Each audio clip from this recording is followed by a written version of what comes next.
The death of the Prophet Muhammad in 632 AD prompted a new wave of Muslim conquests across the region. The Rashidun Caliphate, established by Muhammad's close friend Abu Bakr, was the first to continue the Islamic conquests across the Middle East. When Muhammad died, Abu Bakr became his successor, although not as a prophet. The prophethood is said to have ended with Muhammad, but Abu took the title of Caliph in his place at the agreement of the Muslims of Medina. After Abu, Umar, Uthman, and Ali maintained the Rashidun Caliphate, also meaning rightly guided, they embarked upon new missions to spread their power and faith across the region.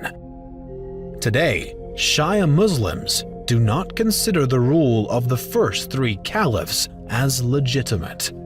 During the first caliph's reign, some of the displeased Arab tribes engaged in the Ridda Wars, or Wars of Apostasy, with the caliphate's troops. Following Muhammad's passing, a handful of the tribes had broken ties with the caliphate, stating their allegiance to Muhammad was purely a personal loyalty, and some of the tribe's leaders went as far as claiming to be the prophet's successor in prophethood, which sparked the discord. Although the conflict did require military engagement, Abu and his men were quickly able to suppress the rebellions through both war and diplomacy and consolidate their power over the Arabian Peninsula so they could shift their focus outward. The conquests of Iraq and Syria then began during the end of Abu's reign, when a local Arab chief, Al-Muthanna ibn Haritha, informed Abu of the potential success his caliphate could have if they were to target some of the northern territories as he himself had just achieved. The caliph sent Khalid ibn al-Walid, his best commander, to see what could be done. At the same time, in 633, Abu sent another set of troops into Syria with the same goal, and both missions rapidly escalated from simple raids to full-blown conquests. Abu eventually called on Khalid to reroute to Syria as the Rashidun troops inched closer to facing retaliation from the Byzantine Empire, who had recently seized power in Syria. While the Byzantines outnumbered the Muslims, the latter showed their military superiority. The Muslims, with Khalid at the head, numbered around 20,000, and the Byzantines, under the command of Emperor Heraclius' brother Theodore, totaled somewhere between 40,000 to 60,000 troops. Even so, the Muslims swiftly redirected their men towards Anadain, where they had heard that the Byzantines would be. One of the main reasons that the Byzantine troops were surprisingly easily routed may be the fact that they had expected only to be fighting against a small formation of local Arab tribes. Byzantine sources wildly downplay the results of the Battle of Anadain. Meanwhile, Muslim sources recall the decisive victory, potentially a bit too over-enthusiastically, claiming the Byzantine side lost around 50,000 men by the end of the struggle. Either way, only a few months after the conflict, Abu Bakr died of natural causes and was succeeded by Umar. Despite Khalid's heavy participation in the triumph fight against the Byzantines, the new caliph chose to replace him with a fresh military commander, Abu Ubaidah. Ubaidah was made governor of the new conquered Syria, on top of taking Khalid's position. The Muslims then took Damascus in the same year, defeating the Byzantine garrison at Palestine the following year, and took Emesa in 663. By this point, the Byzantine Emperor Heraclius was furious and ready to put an end to the Rashidun expansion. Once again, the Byzantines remarkably outnumbered the Muslim troops. A united force of Greeks, Armenians, Georgians, Franks, Slavs, and Ghassanid soldiers fought for the Byzantines, commanded by Theodore Tritherius, the state treasurer and military commander, alongside Vahan, the Byzantine field commander. The superior Byzantine numbers came to around 40,000, whereas the Muslims still had around 20 to 25,000 men.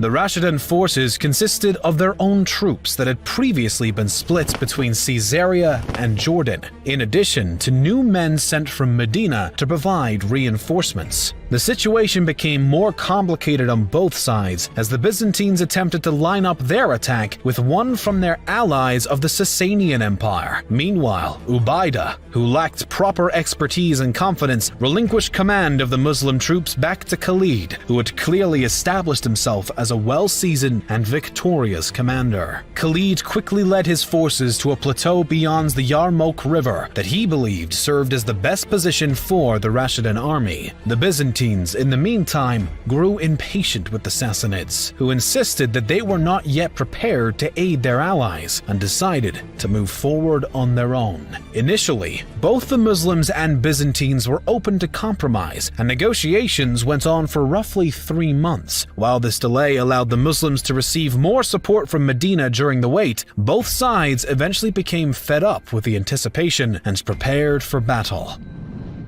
The larger Byzantine Empire spread their front line across roughly 13 kilometers, which caused the Rashidun troops to attempt to reach the same span despite the fact they were only able to fan a thinner front line out to 12 kilometers. Both sides possessed an infantry made up of skirmishers and melee fighters, although the Byzantines also had heavy troops, while the Muslims instead utilized more skilled and mobile hand-to-hand combatants. During the first day of fighting, a series of individual duels took place to open the battle, according to tradition, and the Muslim warriors were triumphant. Vahan, wishing to turn the tide in Byzantine favor, commanded a small portion of his troops to move forward and examine the Rashidun front line for weaknesses, but by the end of the day's skirmish, the Byzantines retreated. Not yet willing to give up, Vahan thought up a new strategy to ambush the Muslims during their morning prayers the following day. Khalid, all too experienced, anticipated a Byzantine surprise and sent scouts to patrol ahead of the rest of their troops. When the opposing men crossed paths, Vahan ordered his troops to attack anyway, in spite of the Muslims' preparation.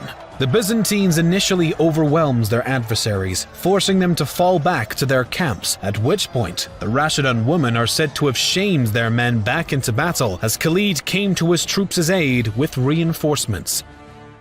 For the following 2 days, the Byzantines continued to put pressure on the Muslim lines, but Khalid and his strategic orders kept them at bay. By day 5, one of the Armenian field commanders on the Byzantine side sued for peace, and Abu Ubaida was eager to comply. Khalid, however, had quite a different idea of what would come next. He quickly shot down the offer of peace and began to prepare his men for a full-forced assault the subsequent day. After nightfall, Khalid sent a group of his cavalrymen to block the only escape route for the Byzantines, which would have been across a bridge on the Rukad Wadi. The actual conflict began again with a duel, this time between the Byzantine commander and Ubaida himself. The latter was victorious, and the Muslims took that as their cue to restart the full battle. Khalid and his troops wasted no time gaining the upper hand against Vahan and the Byzantines, and in a short duration, the Imperial army was forced to try and escape, completely unaware that the Rashidun cavalry had made such a task impossible.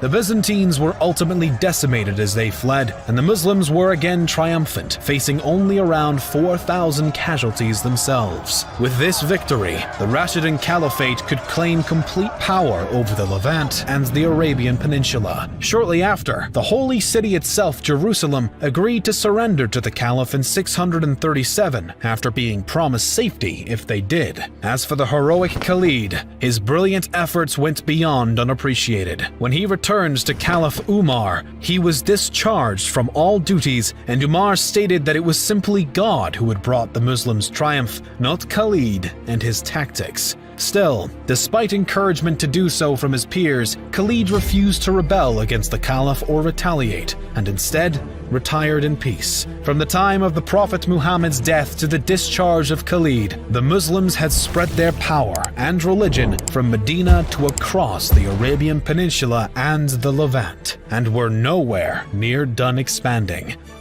One of the main reasons why the Rashidids likely had repeated and decisive success in the early conquests was due to the fact that the Byzantine Empire fought years against the Sassanids on those lands. Being exhausted after multiple wars, the two big empires were caught off guard. If the Byzantines would have won these key battles, it would have been very difficult for the new Arabian realm to regain its strength, mainly due to the importance of manpower. In the next years, many Iraqis and Syrians even joined the ranks with the Muslims. Additionally, despite Caliph Umar's refusal to acknowledge it, Khalid's military genius and skill played a crucial role in the rapid Muslim success. Without his experience and strategy, the Rashidun side may have been more likely to feel the effects of the Byzantines' numerical superiority and more advanced equipment. Nonetheless, the Muslims proved their impressive ability by the end of Khalid's time leading their armies, and they were in a favorable position